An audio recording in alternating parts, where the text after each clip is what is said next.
supaya saudara kalau tidak ngerti, saudara punya keberanian untuk bertanya. Ya, kalau nggak ngerti bertanya. Ya, pepatah kita berkata kalau engkau malu bertanya, sesat loh nanti di jalan. Oke? Artinya apa? Kalau kita malu bertanya, yang kita sudah mungkin ada 1-2 karunia yang sudah bekerja dalam setiap diri saudara, tapi saudara nggak ngerti ini apa ya, sehingga karena ketidakpengertian banyak orang jadi takut untuk memakainya.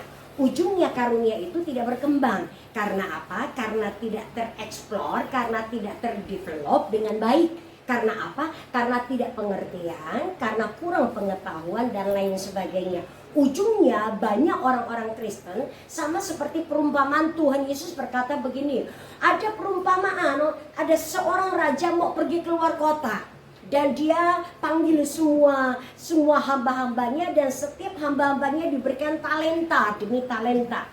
Minimal satu hamba dapat 1 talenta, itu minimal. Dan ada yang dapat 2 talenta, ada yang dapat 3 talenta, ada yang dapat 5 talenta. Berdasarkan apa? Berdasarkan kemampuan mereka, berdasarkan kapasitas masing-masing orang. Tapi semua orang minimal dapat 1 talenta.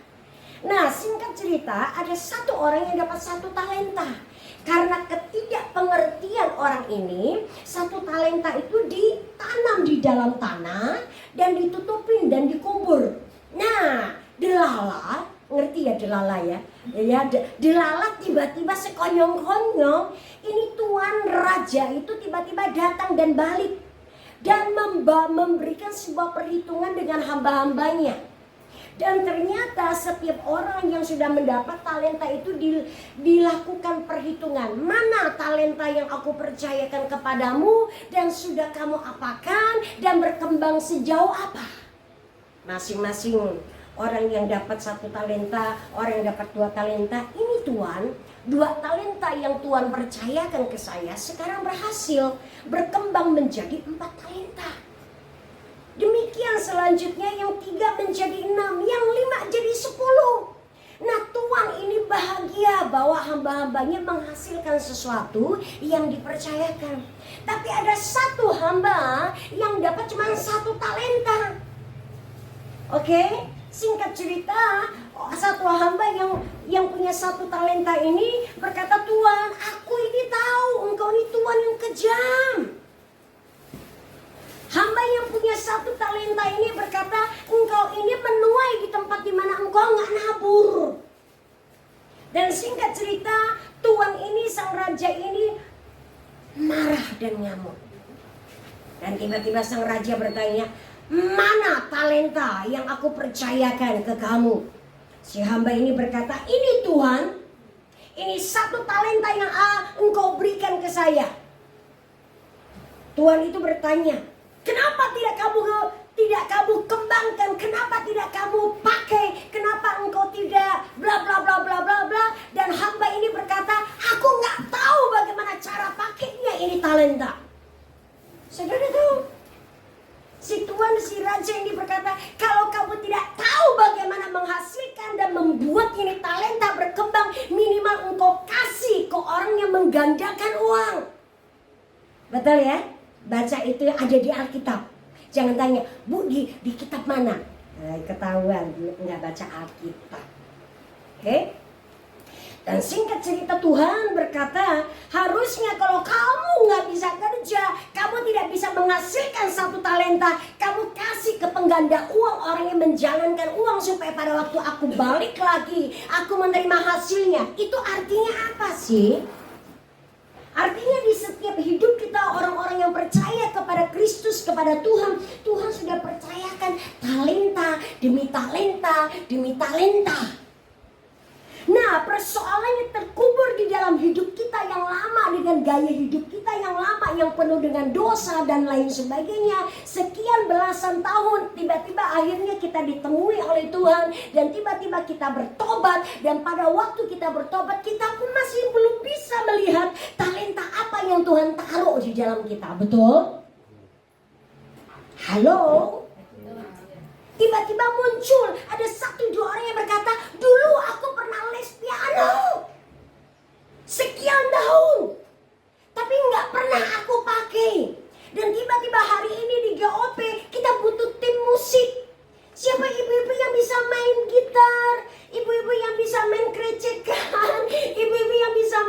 apalah atau apapun.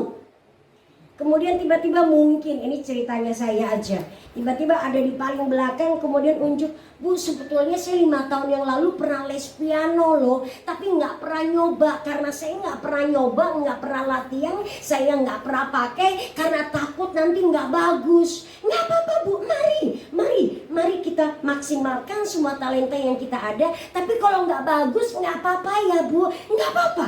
Mari persembahkan itu ke Tuhan. Kemudian latihan demi latihan. Oh kurang bagus, besok latihan lagi. Oh kurang bagus, mari tambahkan lagi jam latihan. Hari itu tiba-tiba karena banyak latihan, itu talenta tiba-tiba muncul. Lagu yang sederhana karena sudah ada gitar bass, sudah ada kajang, dan kemudian ditambah ada keyboard yang sederhana. Pujian dan penyembahan tiba-tiba di GOP berubah seketika. Karena apa? Karena ada talenta yang tiba-tiba, oh iya 5 tahun yang lalu aku pernah les ini, tapi aku nggak pernah kembangkan, aku nggak pernah latih. Dan banyak orang-orang Kristen seperti itu, tidak bisa mengenali talenta yang sudah Tuhan taruh dalam hidup kita, nggak pernah tahu itu pernah ada di dalam kita, dan tiba-tiba waktu kepepet dan terjepit dan Tuhan berkata, siapa yang punya talenta buat ini, buat ini, dan buat ini? Pernahkah saudara waktu kepepet di rumah nggak ada mbak dan ada tamu datang dan kita harus menjamu, kita punya tamu yang tadinya kita nggak pernah nyoba buat sesuatu makanan, tiba-tiba karena kepepet daripada beli di mall mahal dapatnya sedikit dan itu nggak cukup, dan akhirnya karena terpaksa bahan-bahan baku di rumah ada dan tiba-tiba saudara didorong untuk masak, ternyata enak lah.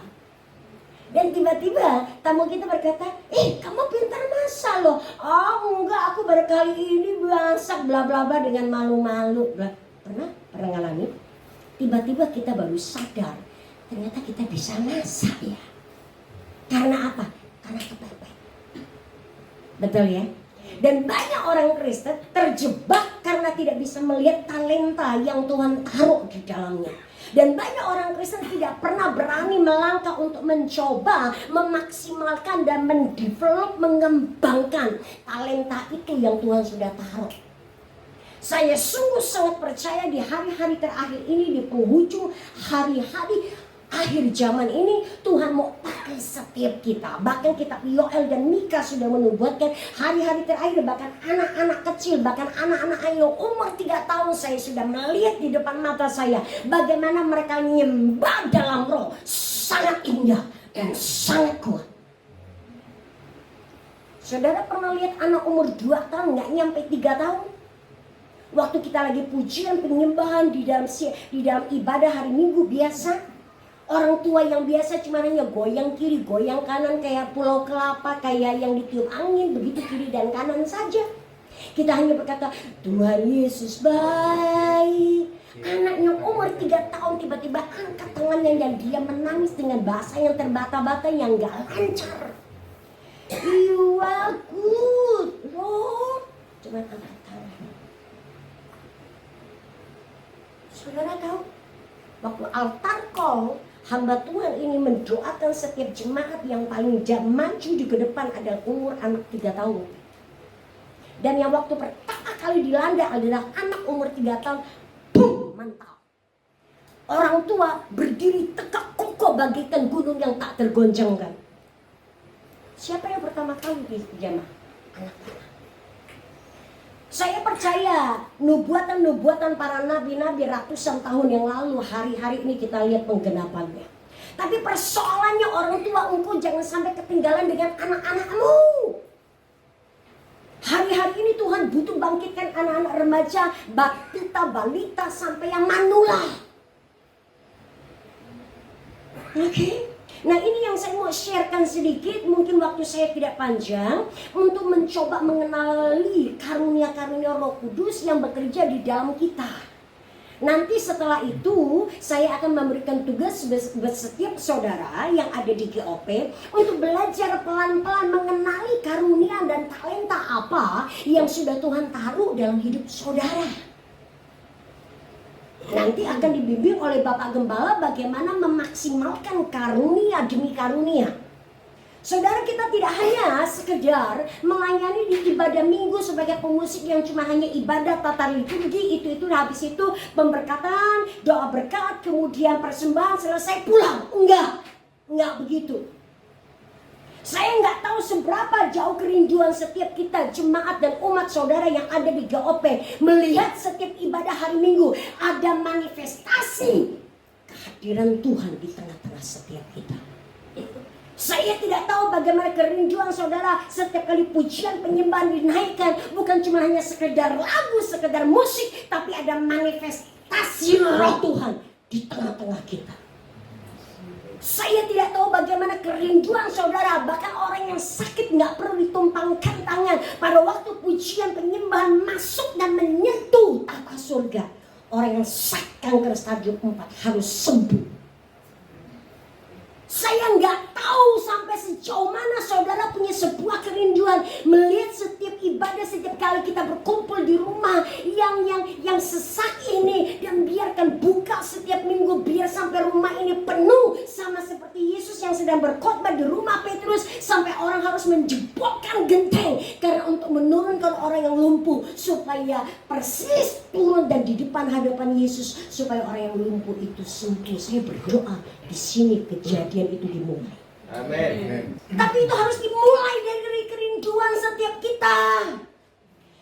Jadi buka semua paradigma dan cara kita berpikir, oh cuma ibadah biasa 1-2 jam habis itu kita pulang, doa berkat, dadah ketemu minggu depan. Enggak begitu lagi.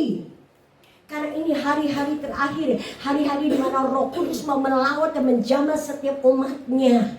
Hari-hari di mana setiap orang-orang yang biasa, ibu-ibu rumah tangga bisa dipakai oleh Tuhan. Persoalannya siapa yang mau bekerja sama dengan Dia. Itu Dia. Bukan kita yang hebat, bukan kita yang pintar, bukan kita yang ya maklum aja karena kamu lulusan luar negeri. Enggak peduli. Dia nggak peduli apakah kamu punya gelar S1, S2, S3. Dia nggak peduli kamu lulusan luar negeri. Dia nggak peduli. Dia cuma peduli maukah engkau menyerahkan hidupmu, dan Dia yang pakai. Itu yang membedakan kita dengan dunia. Amin. Jadi saya mau buka dulu dengan sebuah pemberitahuan. Tuhan itu mau pakai setiap kita dalam kesederhanaan kita. Bu, aku nggak punya banyak kepandaian, aku nggak punya banyak talenta. Nggak masalah, kamu punya apa? Minimal ada satu. Jadi kita harus kenali. Kita harus kenali.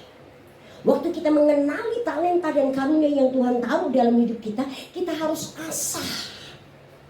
Amin. Kita harus asah, karena sebagus-bagusnya setiap talenta kita, sehebat-hebatnya talenta dan karunia kita, kalau kita nggak pernah asah, nggak pernah latih, maka talenta itu tidak pernah jadi tajam. Saya serius, saya sangat serius. Saya melihat orang yang punya banyak karunia, tetapi karunia yang mereka miliki yang begitu banyak itu tidak pernah menjadi spesifik dan ujungnya menjadi tumpul. Senjata sehebat apapun, kalau engkau nggak pernah asah dan itu menjadi tumpul, tidak akan bisa menghabiskan musuhmu. Tapi kalau engkau punya satu sekalipun, cuma hanya satu senjata, dan kamu asah hari demi hari, itu senjata akan bisa seperti sinar laser. Itu diasah. Itu harus diasah. Mari kita buka Yohanes pasal yang ke-14 ayat yang ke-12. Saudara yang bawa Alkitab, mari kita buka. Yang ada Alkitabnya di HP, nggak apa-apa buka. Mari kita lihat. Saya mau bacakan beberapa ayat dengan cepat. Ini menjadi dasar saya berkata ini kesempatan. Karena Tuhan Yesus sendiri berkata di Yohanes pasal yang ke-14 ayat yang ke-12, Tuhan Yesus berkata begini. Aku berkata kepadamu, sesungguhnya barang siapa percaya kepadaku, ia akan melakukan juga pekerjaan-pekerjaan yang aku lakukan. Bahkan pekerjaan yang lebih besar daripada itu. Sebab aku pergi kepada Bapa. Tuhan Yesus yang janji kok. Sebelum dia terangkat ke surga, dia ngomong kepada murid-muridnya dan para rasul yang 12 orang itu. Dia berkata, engkau akan melakukan perkara-perkara yang jauh lebih besar yang pernah aku lakukan. Tapi ada syaratnya. Kisah para Rasul 1 ayat 7 sampai ke 9. Kisah Rasul 1 ayat yang ke-7 sampai yang ke-9. Ada syaratnya. Ini syaratnya. Kisah Rasul 1 ayat yang ke-7. Jawabnya, engkau tidak perlu mengetahui masa dan waktu yang ditetapkan Bapa sendiri menurut kuasanya. Ayat ke-8, tetapi kamu akan menerima kuasa kalau Roh Kudus turun ke atas kamu. Dan kamu akan menjadi saksiku di Yerusalem dan di seluruh Yudea dan Samaria dan sampai ke ujung bumi. Sesudah itu ia mengatakan demikian, terangkatlah ia disaksikan oleh mereka dan awan menutupnya dari pandangan mereka. Artinya begini, Tuhan Yesus mau berkata, engkau bisa melakukan 2 kali lipat apa yang sudah aku kerjakan. Engkau sudah melihat aku melakukan mukjizat air menjadi anggur. Engkau sudah melihat yang lumpuh itu berjalan. Engkau sudah melihat yang buta itu dengan hanya tanah liat yang sederhana itu melihat. Engkau sudah melihat banyak perkara-perkara yang ajaib dan dahsyat. Tuhan berkata, hei, engkau juga bisa melakukan. Dan Tuhan berkata, apabila Roh Kudus turun ke atasmu, engkau akan menjadi saksiku dari Samaria, Yerusalem sampai ke ujung bumi. Artinya begini, kalau Roh Kudus turun ke atasmu dan Roh Kudus hidup di dalam engkau, maka kuasa yang ada padaku berpindah dari aku ke kamu masuk. Saudara mudah gak sih? Waktu itu Tuhan Yesus sedang membuat sebuah mukjizat. Waktu itu ada perkawinan di Kana. Banyak literatur berkata itu perkawinannya Yohanes lagi menikah. Buatlah sebuah pesta dan murid-murid Tuhan diundang katanya. Dan tiba-tiba di tengah-tengah puncaknya pesta, anggur habis. Tuhan bisik ke Maria, ibunya Yesus, bisik ke Tuhan, anggur habis. Yesus tanya, Ibu, engkau mau apa daripadaku? Waktuku belum tiba loh. Waktu surga belum tiba buat Yesus untuk membuat mujizat, belum tiba. Tapi karena sang bunda percaya kepada anaknya, dia berkata, dia pesan kepada pelayan-pelayan, apa yang dia suruh dan instruksikan, perintahkan buat kalian kerjakan. Kerjakan, jangan banyak tanya, pokoknya kerjakan ya. Bu, Yesus kepepet. Ini anggur udah habis, pesta belum selesai, baru mau menuju puncak pesta. Tuhan cuma sederhana berkata, ini ada tempat tong-tong kosong, isi dengan air. Nggak ada air Tuhan, ini air ternyata buat bersih basuh kaki. Nggak apa-apa, pakai, masukin aja, penuhin aja tong-tong ini dengan air. Masukin, ada beberapa tempat. Setelah dimasukin, tong-tong yang tadinya buat basuh kaki tamu, dimasukin, Yesus itu cuma hanya doakan, pegang itu tong-tong yang isi dengan air. Enggak diapa-apain, enggak banyak atraksi. Kita kan banyak atraksi ya. Enggak banyak atraksi. Tuhan Yesus cuma bilang, jadi saya literatur berkata begitu. Dia cuma berkata, jadi. Kalau saya pasti banyak akan atraksi. Supaya semua orang ngelihat saya. Nih gue lagi buat mujizat nih gitu ya. Supaya masuk nanti jadi viral. Kan gitu kan Bang. Supaya jadi gimana gitu loh ya. Supaya masuk TikTok gimana gitu loh ya. Supaya nanti gue dapet nih nama gue gitu ya kan. Gitu ya kira-kira gitu. Enggak, dia enggak. Dia buat dalam keheningan, dalam senyap. Dan tiba-tiba dia berkata kepada pelayan ketua pesta itu. Anggur sudah ada. Tolong bawa ini buat si pemimpin pesta. Cuman gitu aja, nggak ada yang tahu ini air dari mana, nggak ada yang tahu ini anggur dari mana, bla bla bla bla bla bla, nggak ada yang tahu.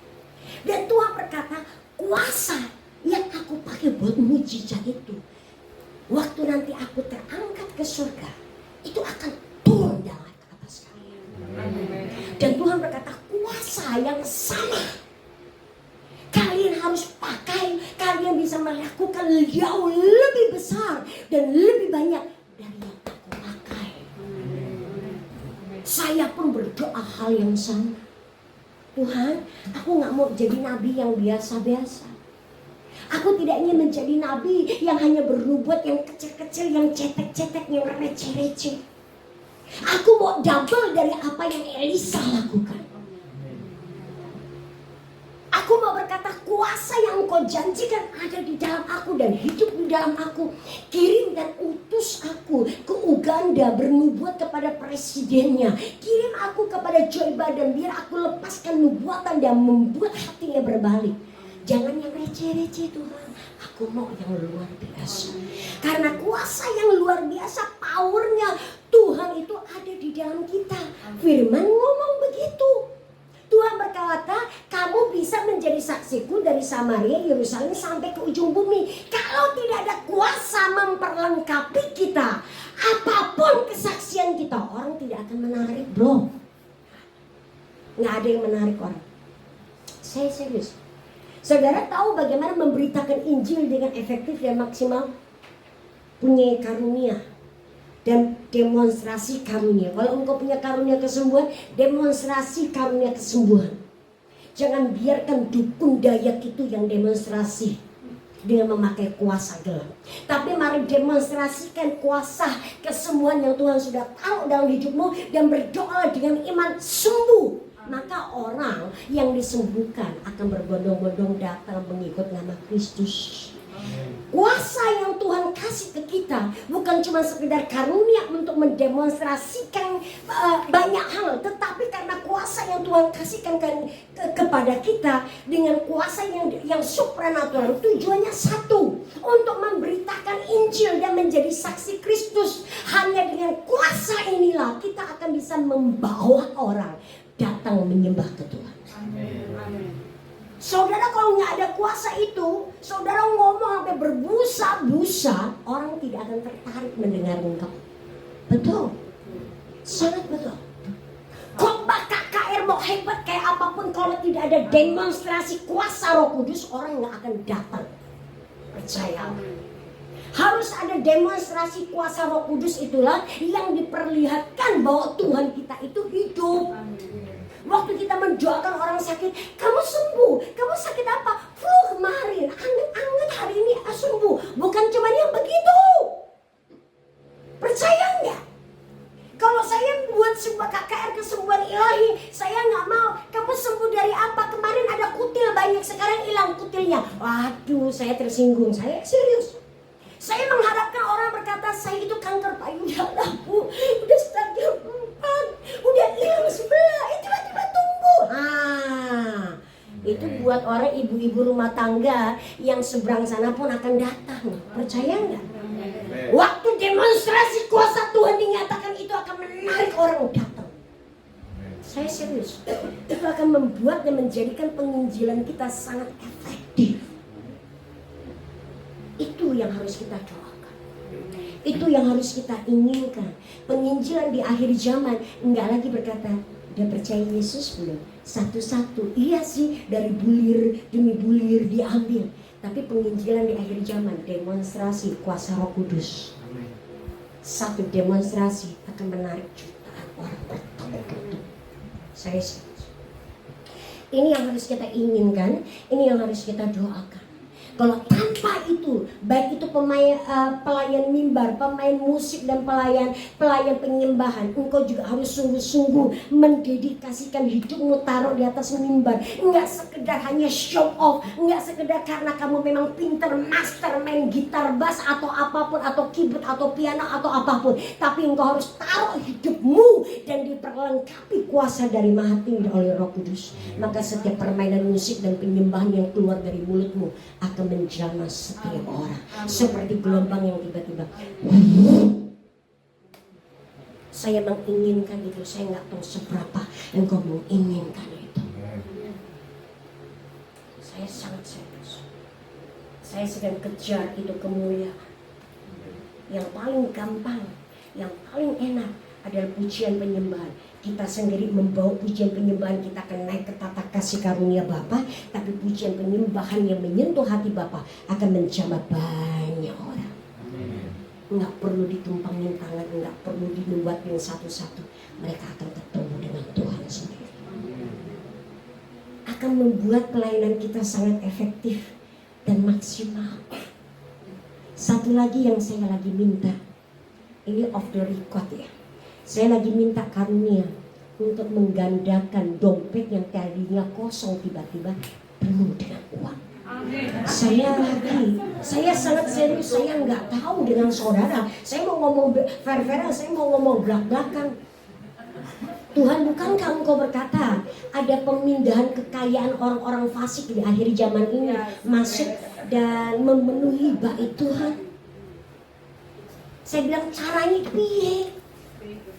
Aku nggak berbisnis, aku nggak dagang, aku cuma hanya pelayanan, memberitakan Injil, bla bla bla. Lah caranya gimana supaya itu kekayaan bisa ngalir ke dompetku? Aku butuh dana besar untuk membangun pelayanan media digital. Aku bilang, aku butuh bangun studio, aku butuh miliaran Tuhan. Caranya gimana? Aku otak-atik dagang ini dapat untung sedikit, begini juga dapat sedikit. Jadi karyawan paling cuma hanya 30 juta, paling top jadi top executive manager paling dibayar 30 juta. Itu pun udah top. Kerjanya dari pagi sampai malam, Pak. Kalau dipanggil bos tiba-tiba harus datang. Aduh, kapan aku melayaninya? Lah kapan aku dapat uangnya? Pelayanan itu mahal loh, maaf loh. Saya mau fair-fairan, pelayanan itu mahal, Pak. Saya serius. Saya utak-utak satu hari saya bilang, karunia itu ada nggak sih Tuhan? Menggandakan, memindahkan rekening orang yang di luar negeri, masuk ke rekeningnya gua. Tapi tanpa harus diusut KPK ya, saya nggak mau. Saya nggak tahu bagaimana caranya. Ini cuma hayalan saya. Semoga di sorga itu ada metode dan menemukan metodenya. Semoga malaikat menemukan metodenya tanpa aku susah payah. Aku berkata kalau itu ada, ajarin aku dong Tuhan. Bagaimana caranya memindahkan kekayaan orang fasik-fasik. Saya nggak tahu. Saudara nggak beranikah saudara untuk membayangkan itu? Saya memberanikan diri saya untuk membayangkan itu, bro. Jadi setiap kali saya tidak megang buku tabungan, enggak. Karena saya ada mobile banking, saya cuma angkat HP. Tuhan, saya nggak tahu nih. Saya lagi mencoba mengumpulkan iman saya dari utara, selatan, barat, dan timur. Oh, nggak tahu gimana, nggak tahu kapan itu tiba-tiba masuk 100 dari mana ya? Nggak tahu. Saya nggak tahu. Saya punya mimpi seperti itu. Kayaknya, ibu mimpi di siang bolong. Kayaknya. Tapi saya kalau sudah jadi kenyataan, itu bukan mimpi siang bolong. Oke? Nah, saya nggak tahu itu tiba-tiba muncul. Saya ngerti pelayanan itu mahal. Saya ngerti banyak orang-orang miskin. Saya ngerti banyak gereja harus dibangun. Saya ngerti banyak gereja ditutup. Saya ngerti banyak hamba-hamba Tuhan di pelosok di daerah Nun di sana yang menderita kekurangan. Bahkan dia harus kerja siang malam untuk supaya dia bisa melayani hari Minggu. Dengan gereja yang cuma hanya tanah. Dengan kiri kanannya bedek, tahu bedek ya, yang dari rotan. Angin kencang datang dia roboh. Aku sangat serius. Satu gereja di kampung yang sederhana di NTT 100 juta, 150 juta jadi kok sederhana. Dan itu cukup buat mereka. Saya serius. Saya hitung. Saya tidak sekedar hanya ngomong-ngomong kosong, tapi angka demi angka saya tahu. Kalau saya dapat 100M, daripada dikasih ke konglomerat nggak ada apa-apanya 100M, Tuhan kasih ke saya 100M, aku hitungkan saya bisa bangun apa di atas kertas. Kalau kasih ke saudara, saudara bayar utang ini, beli rumah, beli mobil, lama-lama 100M dalam 1 bulan habis, ya kan? Kasih ke saya akan tulis saya bisa bangun apa untuk di pelayanan untuk 100. Why? Dalam 1 menit saya bisa keluar. Kenapa? Karena saya negosiasi, Tuhan kalau Engkau kasih aku 100M, aku mau kerjakan ini. Dan Tuhan mulai nanti malam nih akan berkunjung ke satu-satu waktu impian sebelum kalian Bapak Ibu dan Saudara tidur. Apa sih impian Saudara? Malaikat nanti akan catat, Tuhan yang ini mimpinya begini. Nggak usah dikasih Tuhan, nggak usah dikasih, bayar utang dia, jangan dikasih. Pasti akan ditulisnya begitu. Ya? Jadi waktu-waktu mau tidur malam jangan mimpi yang enggak, ya. Jadi mari berhayal yang sesuai dengan Alkitabiah. Oke? Supaya malaikat catat, Tuhan ini bagus loh impiannya, ini hayalannya bagus loh. Sekalipun banyak orang berkata hayalan di siang bolong, tapi ini bagus Tuhan, bagus, proposalnya bagus. Sekalipun bangun hayalan, berani nggak? Berani nggak? Jangan hayalan dapat 100 M, gua beli Ferrari Tuhan. Tuhan bilang coret aja, coret, bakar. Jangan dicatat, bakar segera. Nggak ada ilahinya gitu ya.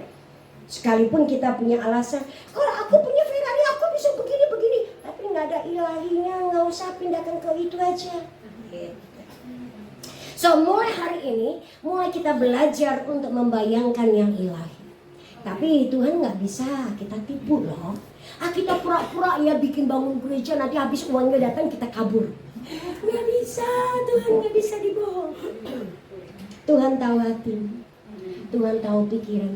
Bahkan sebelum engkau duduk, engkau datang, engkau nggak punya uang pun Tuhan tahu kok. So tenang aja. Oke, 1 Korintus pasal yang ke-12. Saya mau mulai tentang, mari kita lihat beberapa hal tentang karunia-karunia Roh Kudus. Saya mau coba pelan-pelan ya. Enggak kok, saya tidak sampai jam 9 percaya, karena besok pagi saya ada pelayanan minggu pagi. Saya harus bangun pagi-pagi, teman-teman juga harus antar saya pagi-pagi, kasih ya, paling jam 10 aja sih. 1 Korintus pasal yang ke-12 ayat yang ke-7 sampai yang ke-11. Oke, ya saya akan coba. Ayat yang ke-7 firman Tuhan berkata begini. Tetapi kepada tiap-tiap orang dikaruniakan penyataan roh untuk kepentingan bersama. Penyataan roh itu begini.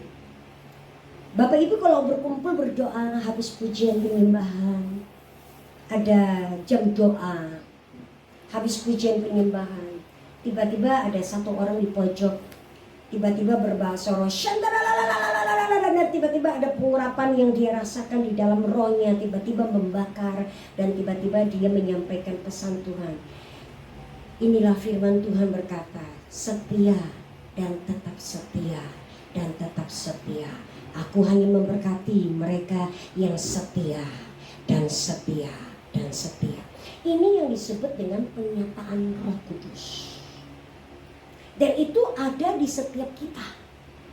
Ya, semakin kita memakai karunia untuk menangkap pesan Roh Kudus, apa yang pesan Tuhan buat jemaat, dan pesan itu bisa spesifik buat 1 atau 2 orang atau 3 orang.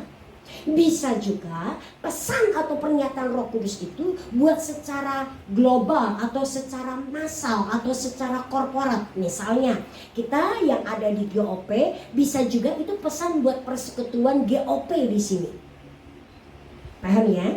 Jadi belum tentu buat 1 atau 2 orang atau 3 orang. Tapi kadang-kadang juga bisa bersifat pribadi, bisa bersifat umum, dan kedua bisa bersifat pribadi.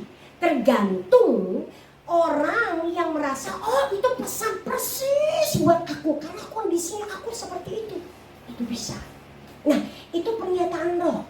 Nah, Rasul Paulus berkata, dalam setiap perkumpulan orang-orang kudus, orang-orang percaya, harus ada 1, 2, maksimal 3 orang yang diberikan kesempatan untuk menyampaikan. Ada nggak yang dapat pesan Tuhan? Ayo, jangan takut, beranikan dirimu, sampaikan. Jangan ditahan, jangan disembunyikan, jangan ditimbun, jangan diapa-apakan. Harus disampaikan. Kenapa harus disampaikan? Karena seringkali pernyataan Roh Kudus atau pesan Tuhan yang kita dapat itu akan memberikan sebuah konfirmasi buat orang lain. Halo? Cukup jelas nggak? Karena seringkali tidak ada satu orang pun yang bisa menangkap pesan Tuhan dengan utuh dan sempurna. Dalam satu ibadah tiba-tiba ada hadirat Tuhan bekerja dengan begitu kuat di tengah-tengah kita. Itu tiba-tiba ada 2 atau 3 orang yang menangkap firman Tuhan. Dan itu seperti pasal, kayak kepingan-kepingan pasal. Itu sebabnya harus dikeluarkan, harus disampaikan supaya orang yang punya hikmat dan pengertian marifat bisa ngerti dan menyimpulkan sebuah pesan yang utuh. Cukup paham? Kalau saudara malu, saya takut nanti salah, itu engkau sedang memendam dan menyembunyikan kunci yang tersembunyi yang harusnya engkau sampaikan supaya kunci itu disatukan baru bisa kelihatan gambar yang utuh. Itu pernyataan Allah. Ya, tiba-tiba lah kalau lagi doa, aku nggak bisa nahan nih, aku masih ngomong. Ya ngomong aja, nggak apa-apa, nggak usah ditahan. Kadang-kadang ada tanda tersendiri buat orang-orang tertentu. Ada pesan Tuhan. Ya gayanya macam-macam. Saya melihat banyak orang gaya dulu awal-awal tahun 90 di mana karismatik itu mulai muncul. Wah, banyak orang kalau sudah bahasa Arab goyang terus. Tangannya goyang, badannya goyang. Akhirnya pesannya nggak keluar, dianya jatuh duluan. Karena lemes goyang. Pernah lihat itu? Pernah ketemu? Saya nggak nyindir loh ya. Enggak. Ya kurang lebih kayak begitu, ya. Enggak, apakah selalu begitu? Apakah Roh Kudus itu kalau bekerja selalu harus manifestasi? Enggak selalu.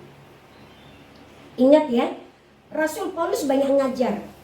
Roh Kudus itu bergerak dengan sangat tertib loh. Oke? Enggak bikin huru hara, apalagi demo. Enggak, apalagi plantang sini, mantul sana, mantul. Enggak. Itu bukan Roh Kudus. Pak Pendeta tinggal tengking, suruh keluar aja. Udah mulai sudah kayak begitu tuh. Kalau dia bilang, aku bawa pesan Tuhan, nanti di depan aja, lu keluar dulu. Kalau yang sudah kayak begitu nggak bisa tertib. Dia ketawanya mengganggu, ho sampai mengganggu. Aku holy laughter. Ya nanti aja di luar dulu ya. Nanti kita selesai ibadah, baru nanti lu sampaikan apa yang kamu dapat. Karena Roh Tuhan itu bekerja dengan tertib. Amin. Dan damai sejahtera. Kalau ada orang yang menyampaikan pernyataan Tuhan dengan ngamuk-ngamuk, dengan matanya merah, itu nggak usah penting aja dalam nama Yesus, keluar. Udah nggak usah pakai tedeng aling-aling, permisi, nggak, keluar aja, nggak usah pakai permisi, itu pintu keluar loh. Ya, gitu aja. Karena Roh Kudus bekerja dengan tertib dan penuh dengan damai sejahtera. Oke? Amin. Nggak usah pakai demonstrasi, pakai begini segala macam, nggak usah. Itu bukan Tuhan. Ya Pak, itu tandanya kelihatan banget. Jangan ragu-ragu Pak. Kalau Bapak nggak berani, panggil saya nanti saya keluarin. Itu, nah pernyataan Roh itu seringkali begitu. Ya. Tapi kalau sampai kok jantung saya berdebar-debar kencang Bu. Oke, caranya gimana aku tahu ini pernyataan Roh? Atau ini pernyataan terselubungnya saya karena aku sakit hati? Nah ini susah.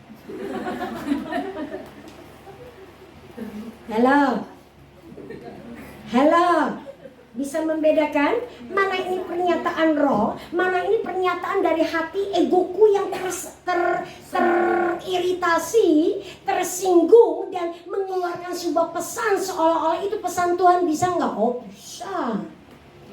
Hati orang yang luka dibungkus dengan yang namanya karunia. Orang yang ngerti, orang yang bergerak dengan Roh Kudus, dengan discernment spirit, orang yang bergerak yang punya karunia untuk membedakan roh, ngerti ini dari hati yang luka. Jadi tidak perlu dikamuflase. Ini kata Tuhan. Banyak orang yang sakit hati. Selesaikan dulu sakit hatimu. Jangan suruh orang lain selesaikan. Selesaikan dulu sakit hatimu. Gitu. Ya? Dan banyak orang yang karena punya sakit hati, luka di masa lalu yang belum selesai, seringkali waktu pernyataan Roh itu keluar, itu nyampur jadi satu. mudengnya. Dan sehingga waktu keluar yang luka ini yang dari manusia daging ini